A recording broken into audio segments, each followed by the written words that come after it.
கதை கேட்க தயாராயிட்டீங்களா? இன்றைக்கான வேத வசனத்தையும் கதையும் பார்ப்போமா? என்ன நம்மளை சுத்தி நடந்தாலும் நமக்குன்னு ஒரு நோக்கம் இருக்கும்ல, அதை நோக்கி தான் நம்ம பார்க்கணும். நம்ம நோக்கத்துல இருந்து மாறினோம்னா வெற்றி நமக்கு கிடைக்காது, இல்லைன்னா தாமதமாகும். வேதம் என்ன சொல்லுகிறது என்று பார்க்கலாம். 1 கொரிந்தியர் 9:24. பந்தய சாலையில் ஓடுகிறவர்கள் எல்லாரும் ஓடுவார்கள், ஆகிலும் ஒருவனே பந்தயத்தை பெறுவான் என்று அறியீர்களா? நீங்கள் பெற்றுக்கொள்ளத்தக்கதாக ஓடுங்கள். பாத்தீங்களா வேதம் என்ன சொல்லுதுன்னு?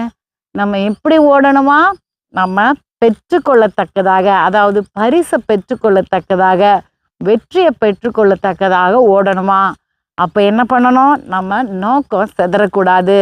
நம்ம எல்லாருக்குமே தெனாலிராமன் பத்தி தெரியும். அவர் அறிவிலையும் அவருடைய சிரிப்பு மற்றவங்களை சிரிக்க வைக்கிற தன்மையிலையும் சிறந்தவர் அப்படின்னு நமக்கு தெரியும்.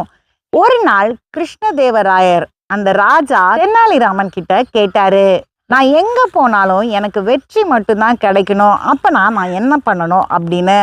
அதுக்கு தெனாலிராமன் ஒரு பதில சொன்னாரு அழகா. அவர் அந்த அரண்மனையில ஒரு கூண்டுல வச்சிருந்த ஒரு பறவைய தன்னுடைய கையில எடுத்துட்டு வந்து வச்சுக்கிட்டாரு. அப்போ அவர் எல்லா திசையிலையும் திரும்பினாரு. அப்போ அந்த பறவை அதோடைய அழகு, அதாவது அதோடைய பார்வை தெனாலிராமன் மேலேயே இருந்தது. அப்போ அவர் சொன்னாரு, நான் எந்த பக்கம் திரும்பினாலும் இந்த பறவையோட அழகு என்ன நோக்கி தான் இருக்குது, அதோடைய பார்வையும் என்ன நோக்கி தான் இருக்குது.